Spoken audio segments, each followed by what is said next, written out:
Coming to the stage, show your love for Ebony Thompson, City Solicitor for Baltimore City Department of Law, and Ali El Husseini, CEO of Medici Land Governance. Come on, clap. You can clap. You can. I know I was struggling a little on my reading, but it's all right. Y'all could do better than that, right? Yeah, I mean, y'all could do better than that, right? All right, so I'll make sure.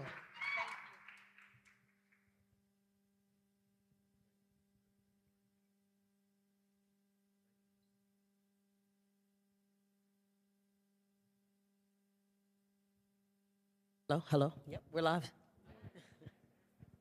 Morning. Good morning, everyone. Good morning, good morning. Good morning, good morning. So we just wanted to thank everyone who organized this and invited us to be here. We want to share a project that Baltimore has been working on for about 2 years. With the help of Medici Land Governance, we actually are able to make it come true. We actually are going to demo at the end of this the recording of all of not only just our vacant properties in Baltimore, but all of our properties in Baltimore, about 238,000 records that have been recorded to the blockchain, the first municipality to do that to combat vacant housing.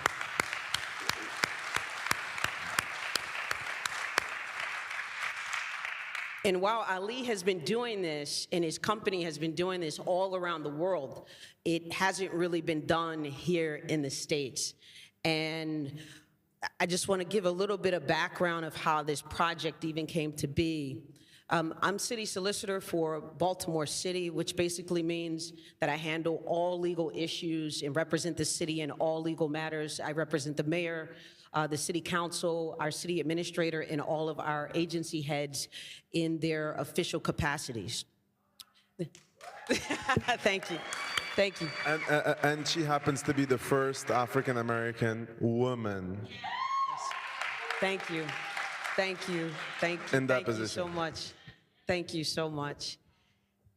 And in coming into the city as deputy solicitor before I took over as city solicitor, one of the things that happened, it was literally my first day working for the city. I came from private practice, and I came from the city, and the current city solicitor said, I need you to take over for us for a press conference.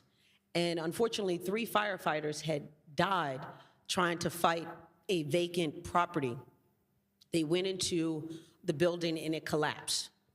And for those of you all that are familiar with Baltimore, we've had as high as 17,000 vacant properties that have been the source of blight, crime, and has pretty much ravaged a lot of our Black neighborhoods in Baltimore.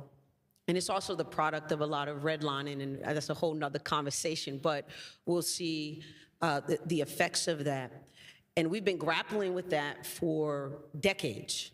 And the mayor called for everyone, not just our housing department, which people would think that would usually fall on just housing, to find a solution.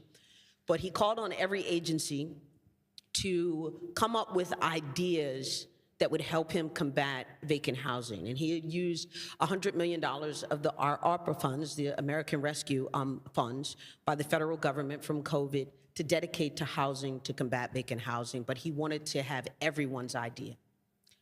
And coming from private practice, having the background, I researched how we could record deeds on the blockchain to speed up the amount of time that it would take for us to transfer ownership. What we realized is that it was taking sometimes 2 to 3 years for a vacant property to go through the traditional foreclosure process. So that property was sitting vacant because of the legal requirements 2 to 3 years, because it was such a backlog. And what we first did was we created a separate docket, worked with the circuit court and city council to create a separate docket where it's just vacant properties so we can just focus on them. And we reduced that time from 2 to 3 years to 4 to 6 months, right? And I worked to create that within the first 3 months of joining the city. So we had that done within 3 months. And we had that separate docket. But the next piece was investors need to want to invest, and we want to encourage investment. So if they are wasting time and going through multiple title searches for something that was already done, right? When we think about it, when we sell a property and it's vacant, that property has to change hands at least 3 times before it gets back into active use. The first time, the city doesn't own the property. It's usually a person that left the property, abandoned the property. We have to, that's the in-rim, that separate docket that I was talking about, we have to get possession of the property. That's one time, right? So we do title searches, we pay for that, that's one time. But then the city's not in the business of owning that. We want to encourage investors to invest in it. So then we sell it to an investor, that's 2 times, right? Then the investor, of course, fixes it up, and then they sell it to the in-home owner or the eventual landlord who will rent the property out. That's 3 times. And sometimes that's happening in a period of a year or 2 years. Why are we paying for title insurance? And why are we waiting all this time to go back through the lien search and the title search over and over again, 3 times? What has happened in that short period of time? Pretty much not much. So why are we looking backward? Because every time you do a title search, you want to purchase a house, they're looking about 40, 50 years back. So why are we looking backwards 50 years for something that can be recorded one time, immutable, right? And it's transparent, everybody can see it, we know where it is, and we don't have to do that again. If we are really tackling vacant housing at its roots, why are we wasting time when we have investors, and why don't we want to encourage investment? And another piece of this is that by putting it on a blockchain, what it sets us up perfectly to do is tokenization, fractional ownership. For the people that are usually look like us, that have been shut out of the ownership model of home ownership of properties, now people that have been relegated just to renting, they have an opportunity to own a share of it and participate in the vast amount of wealth that is built in this country through real estate. And by bringing in, because before I got into law, I was in real estate and finance. So by bringing the real estate and the finance piece into with the modern technology with real estate, we were able to find Medici Land Governance after searching through 6, 7 different companies that just could not do what they were doing. I finally found them, and I'll let Ali talk about once we finally connected what happened and what the results of that are. Thank you. Big round of applause for the organizers. And a very big round of applause for what Ebony has done on her own, taking over and really making a difference. It really takes one person to start. And that one person makes a village, and that village changes everything. So I'm very grateful to be here today, and I'm very grateful that I met Ebony about 2 years ago, where Medici Land Governance started back in 2017. In 2018, we went with the World Bank to Zambia, and we started a project for systematic land titling. We live in America, we don't really value what ownership is. 6 out of 8 billion people don't have formal ownership of their land, meaning our brothers and sisters around the world, in Africa, in Asia, in Latin America, in the Middle East, because I'm originally Lebanese, don't have formal information that, yes, you live somewhere. We all live somewhere. May we own it, may we rent it, maybe we squatting on it, but we don't have any information that shows and proves ownership. And that document unlocks that dead capital.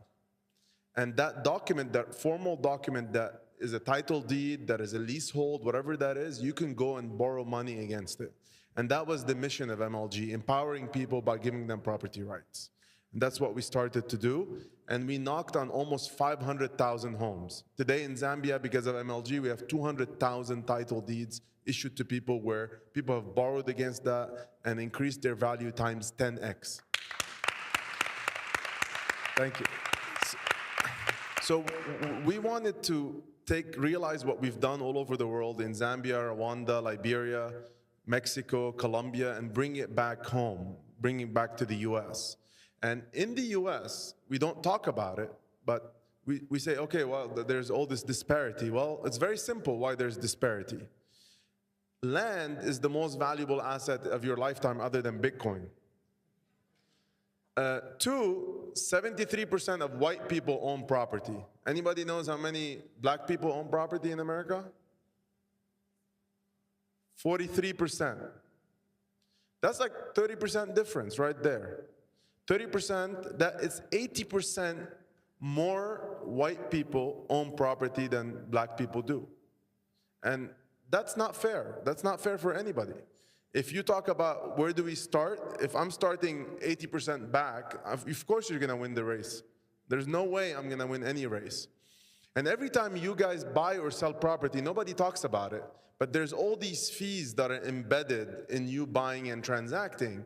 And you don't go argue with the title insurance company, with your real estate agents and any of that, of how much they're charging you.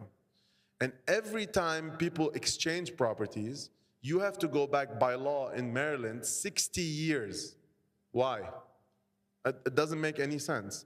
So we tried to do this in the US back in 2018 in Wyoming. We did the first blockchain land registration. We went to Cook County, Chicago. We did the pilot there. But then COVID hit and nobody wanted to do it. We did a quick pilot with New York, and then we met Ebony.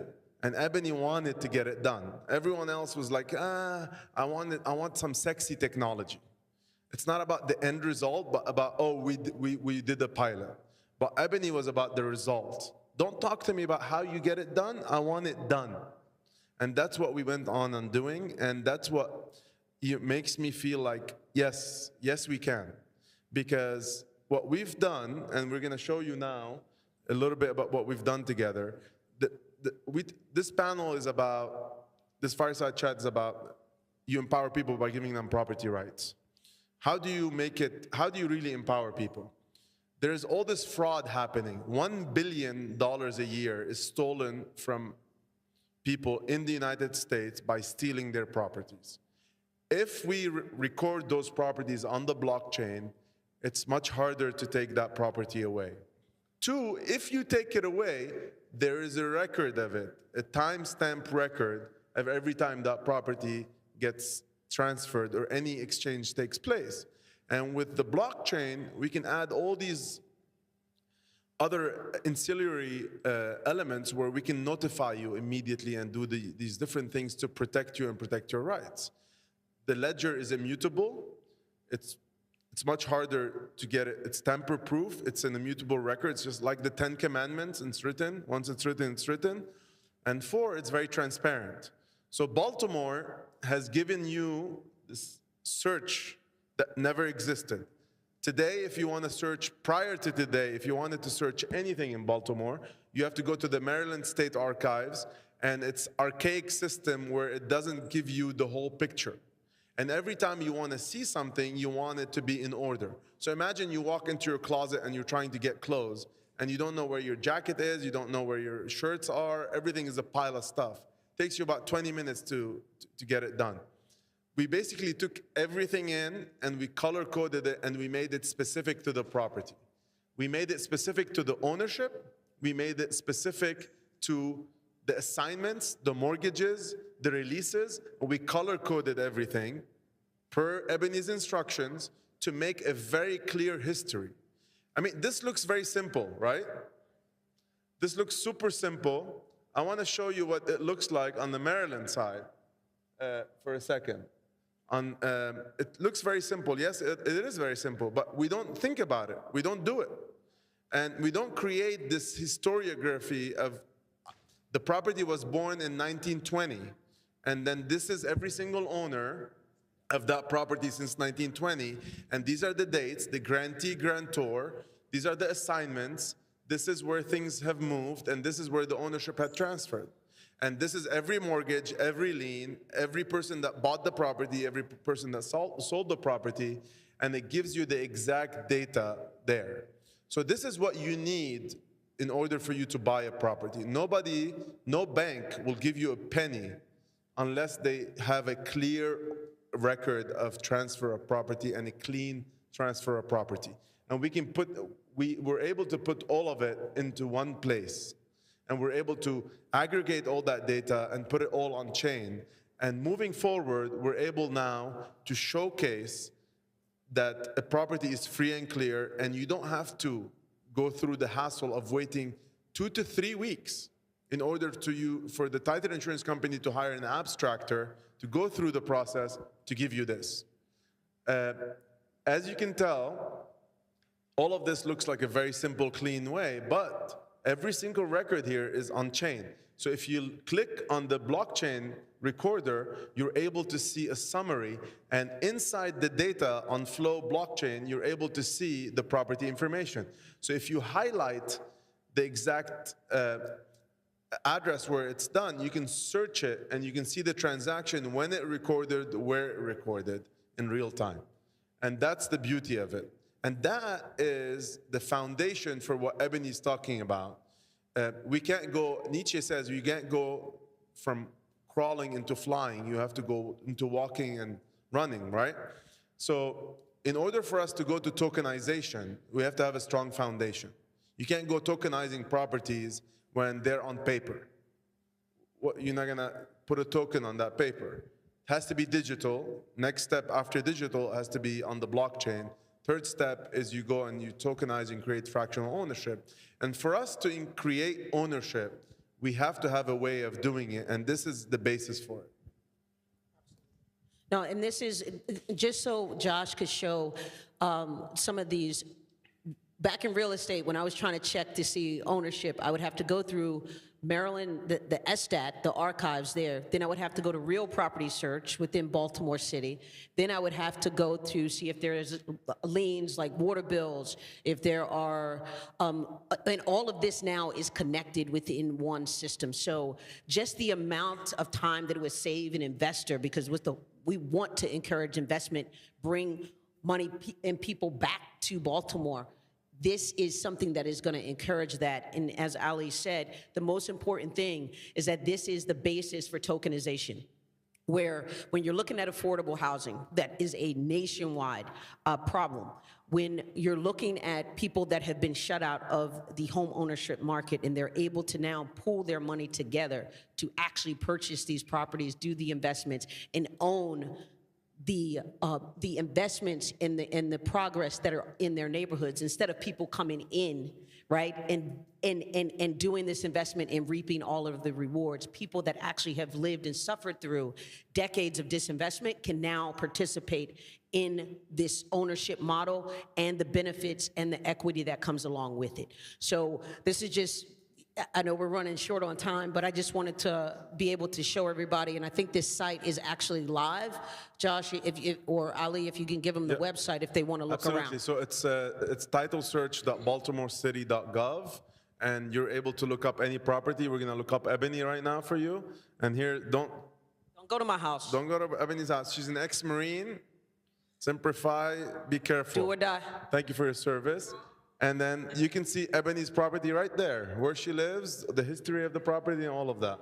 So you can do the same for anybody you love, or make sure you don't use this for other means.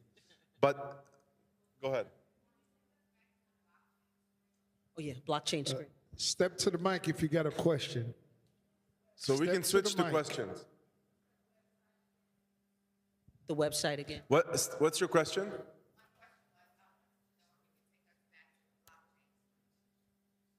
Go to Flow, to the Flow page. So basically, this links back to the chain, and you can see the recording real time of every single transaction, every single record. The idea is to create that history of the property.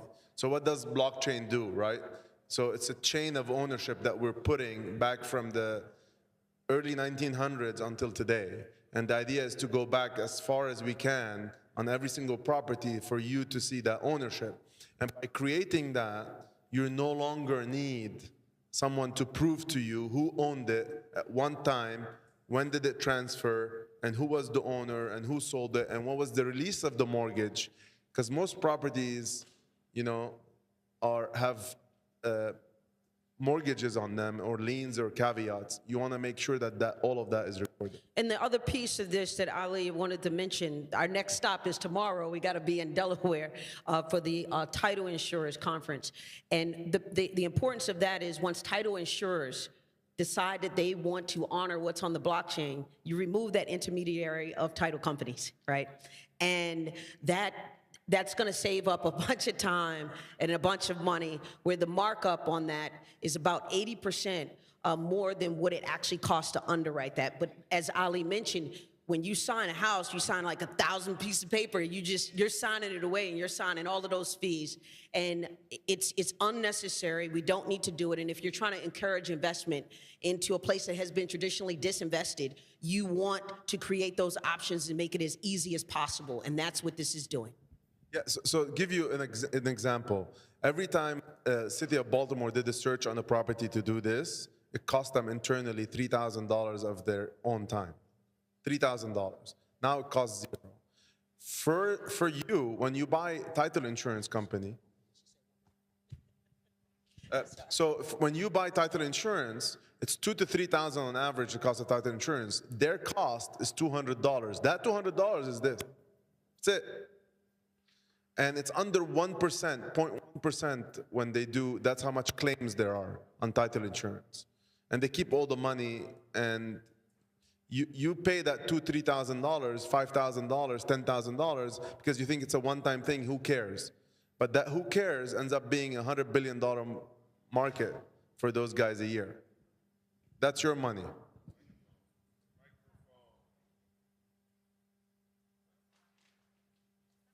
Hey, how you doing? I'm Trek, actually a Baltimore native. So I have a bunch of technical questions on your blockchain, but I don't want to bore the audience. My question boils down to what policies and legal stuff within Baltimore City has changed to encourage this project? And then the other part of what happens after the current administration leaves? Is there plans for this still works no matter who's sitting in Baltimore's? Great question. I want to answer it quickly so we can try to get to another. The first step that we made was to call SDAT, which is Maryland Records. Maryland is looking at this. The governor is extremely supportive of this and looking at it very closely, because if it is successful, not only will it be adopted in other counties, hopefully by the state. So that's our goal.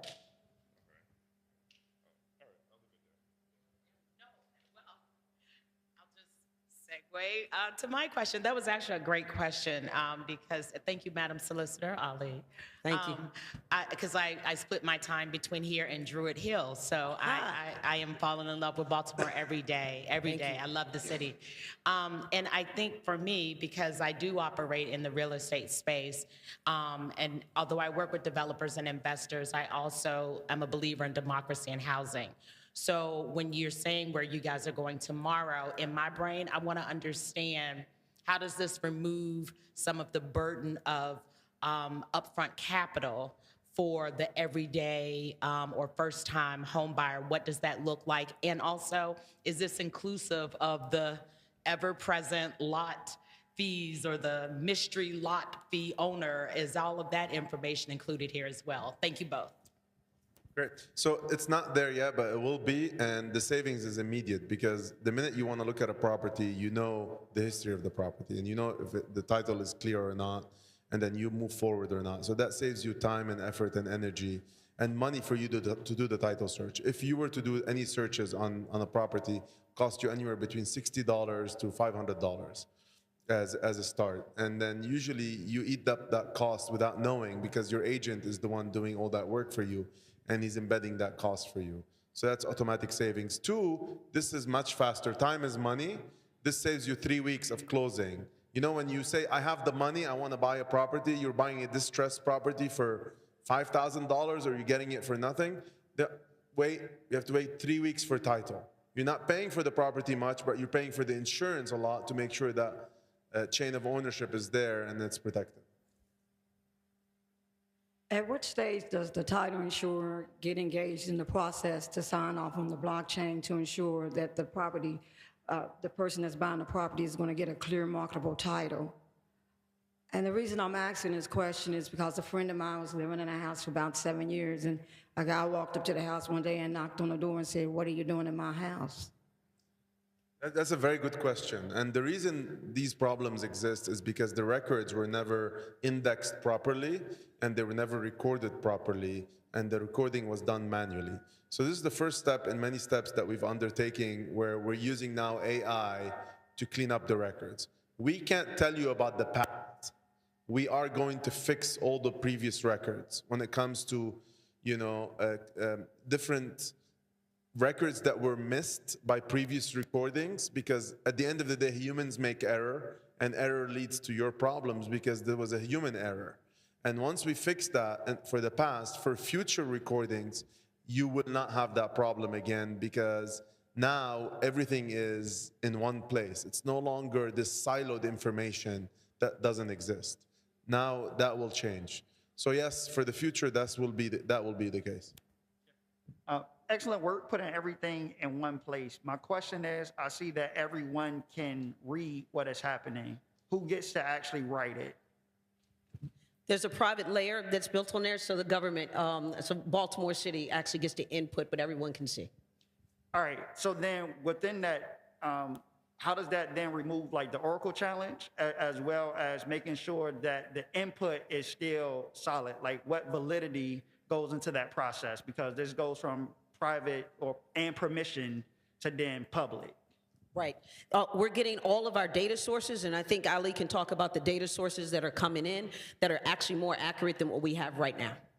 Yeah, so the idea that we don't get the data until it records. So it goes to the circuit court, the court goes to the Maryland State Archive, and we're pulling data real time. We have integrations and API integrations with both of them to get the data real time, and then aggregate that data to match the data with Maryland. And we can tell you right there and then that the source of the data is good to go, and then we can post it. It's happening after the fact. So we're not just taking private data and saying, okay, we're gonna just put it there. But we're pulling the data from everywhere, so now we have an actual clear source of the data. To give you an example, she mentioned that 7 years later, you went and you're like, what are you doing in my property?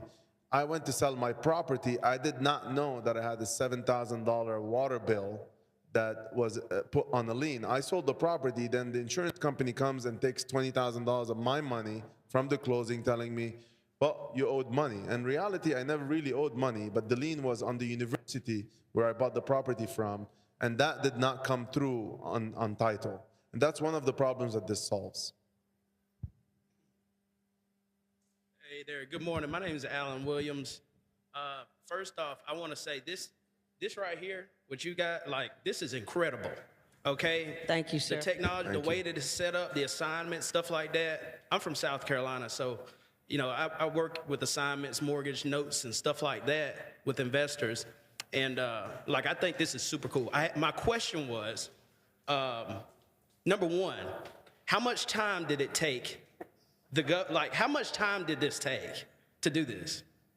It took us 6 months of development time to come to this, but it's taking us about 8 years to come here today. That's huge, man. Yeah, and that's very good. And my other question is, how close do you think other states are to fully using blockchain technology like this to, as far as recording, how close do you think we are? Ebony has inspired me personally, and because of her, I've been to 4 states this past 2 weeks.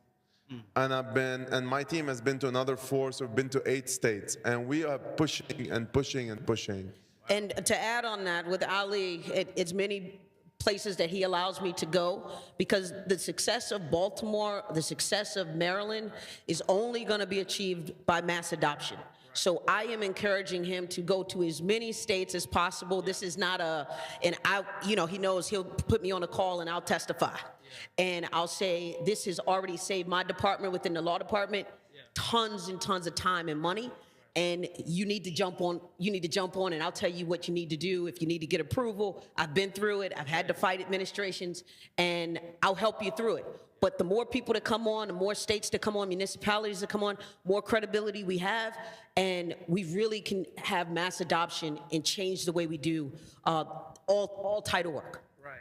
Yeah, and this, like I said, super cool, and it changes the game as well, like in the background of real estate as far as notes go, because even I'm just 100%. I don't even have anything else to say.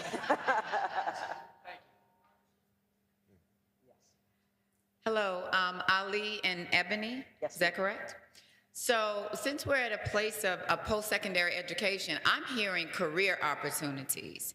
So can you even speak to how this initiative translates into maybe what some of these young folks need to be studying, or the career opportunities that you see with mass adoption, even for people such as myself even? So can you please even speak to that? Yes, I was speaking with Michael, and Michael, I'm shouting you out. Yep, you look up. Speaking with Michael about that in terms of already integrating this even in lower schools in terms of just getting them familiar with the knowledge, because this is going to be the future. But if you all are, like they said, like they say with AI or anything, or blockchain, it's not that it will replace you, but you may be replaced by someone who knows how to use it, right? Right? So the more that you know about this space, you know about these emerging technologies, I mean, it's wide open, because this is just real estate, right? We got healthcare. You have any type of music. I mean, you got, it's so many different supply chains. It's so many different industries that could benefit from this. And a lot of people try to relegate blockchain to just crypto. But there are real use cases here that can help people save money, save time, and come up with different ways that are going to benefit all of us, right? So let's embrace that. And I'm just so excited to see so many people, young people here, that are thinking about this, and that at this age, they're already hearing about it so that they can get into these fields. But that's an excellent question. Thank you. Last question, we're wrapping up. And they're going to kick us off. Hi, my name's Safina. Thank you both for introducing us to such a fantastic technology. My question to you guys is, would you consider shielding people's identities with pseudonyms on chain? And what's preventing you from doing that now? Is it safe for women's addresses to be so publicly exposed? Thank you. Yeah, that's an excellent question, because we've had to deal with this with some victims of domestic violence where their properties cannot be disclosed, and then we're coming up, I think that Josh can speak to it, or maybe Ali, but I don't know how you designate it, but it is shielded so you can't see that name, but we can still have that property, but not associated with that name. Yeah, so we can cover the property and make it, record it in a way where it doesn't say the name, but it gives you everything else other than the name. To give you an example, in the case of California, it's illegal to associate a name with the property address unless you're paying for that information and you're using it for business in that case. So yes, that's easily done. It depends, it's state by state basis. And in the cases of, in any case where there is any risk, we're just eliminating and creating that layer of protection and security for the property owner. Thank you for that question. Thank you both. I would like to say, anybody who wants to do an internship or learn more, email info@mediciland.com. Love to have you guys join us. So career opportunities, we're doing a lot of AI applications and a lot of blockchain applications. All right, Thank you so much.